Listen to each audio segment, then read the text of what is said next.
Hello everybody, it's Mimi from Time for the Holidays, and today we're going to talk about National Disc Golf Day. National Disc Golf Day is the first Saturday of August. It's been observed since 2016. Kind of a new sport, or at least the popularity of it has been catching on lately.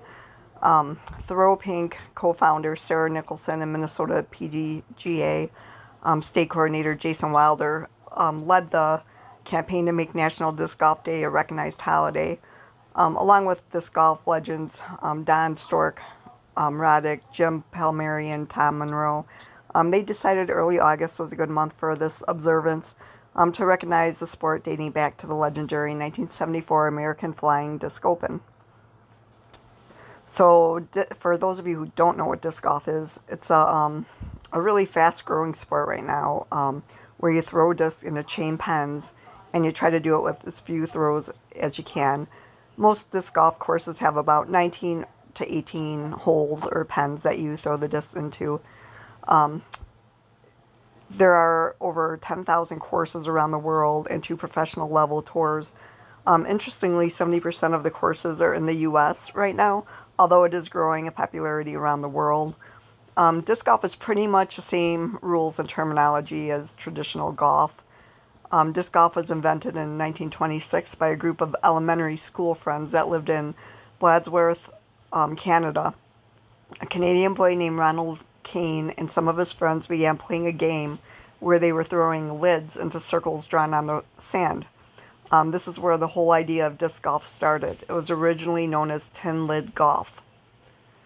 The PDGA was founded in 1976 with the idea of growing and promoting the sport. If you'd like to find a disc golf near you, you can visit the PDGA.com website. We'll put the link on our disc golf page. So visit Time for the Holidays and look at the National Disc Golf Day page, and we'll put up all the links there that we talk about today. So according to Infinite Disc, the most popular disc golf driver in 2020 was the Innova Destroyer. The world's largest disc golf the world's largest disc golf course is Highbridge Hills Sports Complex near Washburn, Wisconsin, with 5 18-hole courses, and they're still expanding now. The record for the highest payout during a tournament happened in 2020 at the Disc Golf Pro Tour Championship, where both the male and female winners took home $20,000. Steady Ed Hedrick created the first organized disc golf target with chains and hoops. Dave Dunapace, one of the creators of Innova, invented the modern golf disc in 1983, and I'm sorry that I probably totally butchered your name. The MVP disc golf brand actually stands for Maple Valley Plastics. The world record for the most holes played in 24 hours is 2,900 by Michael Sale back in 2014. The latest trend in discing is to dye your own discs. So I have my daughter Brittany here, who's going to tell you a little bit about how her and her husband do different dyeing techniques on discs. Here's a picture of my little grandson dyeing one. Okay, so can you explain what this plate is? That is a glue bed, and you add dye to it, and then you let the disc soak in it, and then you get to see the results. This is the reveal. What kind of lotion is it in there? I think this might be cocoa butter, or it's white glue. And then you just add different kind of dyes to that. Any particular ones you guys like? Yeah, so there's worm dip dye, and pro chemical and dye are 2 different dyes that will work on plastic. Cool. So how long do you guys set the disc in there for? Usually 24 hours, sometimes 48, kind of depending on the plastic you're using. And then you just wash it off? Yeah, I usually use like room temperature water and some dish soap with a sponge. And then if you want to clean up around the edges, Magic Eraser works really well. Oh, cool. Yeah, it's amazing the designs you can get on there with that. Yeah, there's a lot of learning and practice and fails and successes. How'd you get into making custom discs? My husband is an avid disc golfer, and he started kind of paying attention and learning about it, and then we both kind of got into it at the same time. And you are Brittany Wasachek, and your husband is Mark Wasachek. And what business do you guys own? We own the Underground in Platteville, Wisconsin. And if you want to follow us on Instagram to see our dyes, you can follow Wabreezy. We'll put a link in there. And you sell your discs online or at at the Underground? We do most of them at the Underground, but we are also looking into doing more shipping and online sales. Cool. So people can just reach you on Instagram, basically. Yeah, personal message or comment on the discs. Okay, cool. Now, I see you got a disc on a record player now. What do you do here? Yeah, so this is called spin dyeing.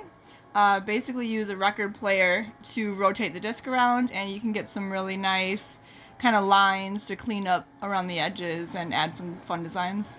Just adding some details to the back of this, I see. Yeah, I like to add them to the bottom just to kind of give it a little extra flair. Yeah, that's really super cool. Yeah, they're really fun and pretty simple. It's a really good way to start to get into disc dyeing. I highly recommend looking into spins if you're thinking about starting it up. Cool. Anything else we should know about custom disc dyeing? It's super addicting, so don't get started unless you're willing to commit. I understand hobby addictions for sure. I also understand hobby ADHD, where I start 20 different things in 1 week. Well, that's what's kind of fun about this is when you get sick of one style, you just kind of switch it up and do a different thing, and it's endless, the options. So I know that Mark, your husband, is really into disking. Do you like disking too? I do. I've been getting more into it after the dyeing. I guess it kind of inspired me to actually try to improve my game a little bit. I don't keep score too much, but I still play for fun. Yeah. Do you guys have like a favorite disc course, or do you like just trying all the different ones? We love to travel around and try different courses, but our home courses are great at Platteville.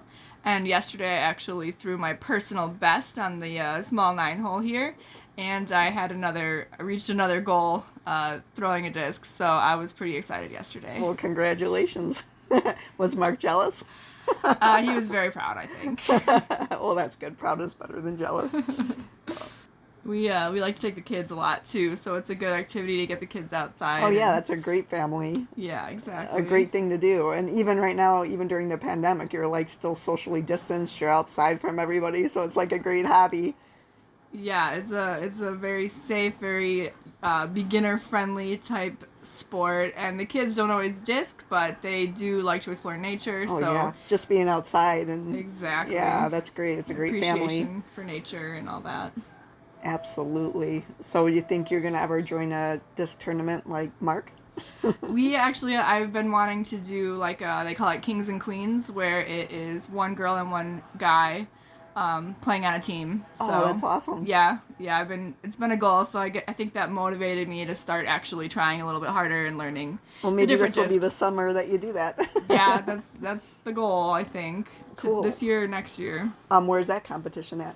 A lot of tournaments offer that as a category for tournaments for your playing that day. I don't know. Awesome. What's the farthest you have traveled to visit a disc golf course? Well, every year we go up north about 5 or 6 hours, and we hit up the courses along the way, and we go to Highbridge Sports Complex. It is the biggest disc golf course in the U.S. as far as I know. It just happens to be in Wisconsin, and we do that every year, so that's pretty cool. How perfect is that? Very lucky. I know I have friends in Alaska that disc a lot, so we'll have to visit them one day. Oh, that's totally awesome. It's everywhere, and it's growing a lot. The whole motto right now is grow the sport, because people are really getting into it. They're I think having the social distance really started the popularity, got it growing. Yeah, a couple of years ago I'd never even heard of it, and now everybody I know does it, and I see disc golf courses everywhere I go, and it's really crazy. It's everywhere. It's expanded for sure. and they're starting to like professionally record the tournaments with the pros, and people are starting to know the pros by name and face, so it's really grown a lot. They're getting a lot more money in sponsorship, and they really want to get onto like some of the mainstream media. That's really awesome. Okay, so now this is your husband dyeing a disc. Do you know what he's doing? Can you explain it, just in case I don't get Mark to do this? Yeah, so it looks like he's got a clear glue bed. So we put like a layer of glue on in the bottom of the pan, and then you add the dyes to the top of it. Cool. Is there a particular kind of glue you got to use? Clear glue or white school glue, either one works. The white glue is kind of nice because you can see what you're doing more. They say the clear glue might have a little more saturation and color. I don't know. I haven't really experienced much difference between the two. You do add some water to the glue to thin it out a little bit, and then you get to like you put the dyes on top, and it's the same, the Pro Chemical and dye, or like here you can see he's using Spike It Worm Dip dye. It's a lure dye. And then you can move that around in different patterns. So you can use a straw to blow on it. You can use... cool idea, yep. Yeah, It's kind of like pour painting. It's a lot like pour painting. A lot of these disc dyers, you watch pour painting videos to get ideas. And you can also use like a toothpick to move things around, or different items around the house to get different designs. And did you say what kind of dye you guys use? Yeah. Is it the same kind? Okay. Pro Chemical dye, Spike It, Worm Dip, and there's a couple other worm dips that work really well too. Those are nice because you get a lot of UV reactive colors. So for people who like night disking, they can get their discs to glow really nicely. Oh, that's super cool. This disc actually turned out really cool. Did it? Yeah. Oh, I wonder if I have a picture of it for this I don't know. video. We'll have to get you one because it turned out awesome. Okay, cool. It'll definitely be on my Instagram though. Finn, do you like disc golfing with Mommy and Daddy? And your sister? Yeah? Yeah, do you like dyeing the disc with Mommy and Daddy and Sissy? Yeah, it's a fun activity to do, right? Yeah. Yeah, so another family, a nice family thing to do is to dye discs with the kids. Yeah, the kids really get to participate. They like to do the spin dyes. Those are a little bit simpler, and they like to do the lotion dyes. We haven't really shown the lotion dyes in these videos, but you basically mix the same dyes with cocoa butter, and then you let them sit in the pan like the glue bed, and then they smell really good. Cool. There might be one coming up. I'm not sure. I think I did a fast one at the end. Oh yeah, I think there might be one where I pull the dye or the disc out of the cocoa butter bed. So anyway, I guess that about wraps everything up. Thank you, Brittany, for doing this interview with me, and thank you to you and Mark for letting me tape you guys dyeing the discs and throwing discs, and I wish you luck in the future with the tournaments, and it's just fun for the family anyway. So to all you disc golfers out there, thanks for watching the video, and happy National Disc Golf Day to you guys.